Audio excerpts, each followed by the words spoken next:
அடுத்தது இரண்டாவது வருமானமான sales turn over போனஸை பத்தி தான் உங்களுக்கு நான் சொல்ல போறேன்.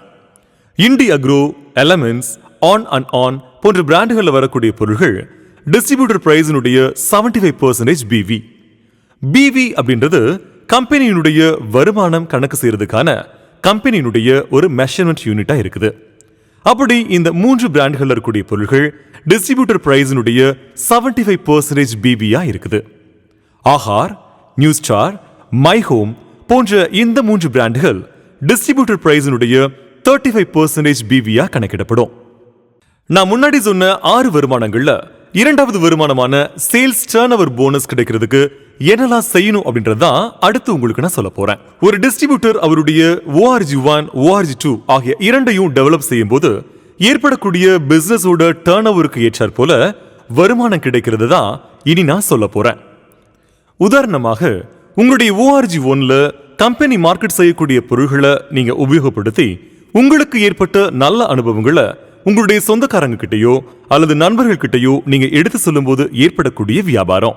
உதாரணமா ORG1ல 10,000 பிவியும் ORG2ல 10,000 பிவியும் வியாபாரம் நடக்கும் போது குறிப்பிட்ட அந்த வார வெள்ளிக்கிழமை வரை நடந்த வியாபாரத்திற்கு தலா 10,000 பிவி வீதம் கணக்கிடப்பட்டு அதில் 12% வருமானமான 1,200 ரூபாய் உங்களுக்கு அனுப்பி வைக்கப்படும். இதே போலதான் அடுத்த வாரம் ORG1ல நீங்க உங்களுடைய தேவைக்கு வாங்குறதோ அல்லது உங்களோட வந்த நபர்கள் வாங்குறதோ எதுவாக இருந்தாலும் எல்லாம் சேர்த்து 20,000 பிவி நடந்தது அப்படின்னு வச்சுக்கலாம். அதே போல ORG2லையும் இதே மாதிரி உங்களுடைய ரீபர்ச்சேஸ் அல்லது உங்களோட வந்த நபர்கள் வாங்குறதோ அல்லது புதிய நபர்கள் வாங்குறதாக இருந்தாலும் சரி எல்லாம் சேர்த்து 20,000 பிவி நடந்தது அப்படின்னா அதனுடைய மேட்சிங்கான 12% எடுத்து 2,400 ரூபாய் உங்களுக்கு அனுப்பி தருவாங்க. அதே மாதிரி கொஞ்ச நாளுக்கு அப்புறம் நீங்க ஆக்டிவாக இந்த வணிகம் செஞ்சீங்க அப்படின்னா உங்களுடைய டீம்ல உங்களை விட தேவைகளும் ஆசைகளும் திறமை இருக்கக்கூடிய நபர்கள் இந்த பொருட்களை பற்றியும் வணிக முறையை பற்றியும் உணர்ந்து செயல்படும் போது ஒரு வாரத்துல அவர்களுடைய உழைப்பினால அவர்களுடைய வணிகம் 1,00,000 பிவி ஒரு பர்டிகுலர் வாரத்துல வந்தது அப்படின்னு வச்சுக்கலாம். ORG2ல இதே மாதிரி அவங்களுடைய உழைப்பினால 2,00,000 பிவி வந்தது அப்படின்னா மேட்சிங் பிவி தான் இங்க கணக்கிடப்படும் அப்படின்றதால 1,00,000 பிவி மட்டும்தான் எடுப்பாங்க. அப்படி அந்த 1,00,000 பிவியினுடைய 12% 12,000 ரூபாய் உங்களுக்கு அனுப்பி வைக்கப்படும். அதிகமாக இருக்கக்கூடிய 1,00,000 பிவி அடுத்த வாரம் பிசினஸ் ஆக மாற்றி வைப்பாங்க. அதனா கேரி ஃபார்வர்ட் அப்படின்னு சொல்றேன்.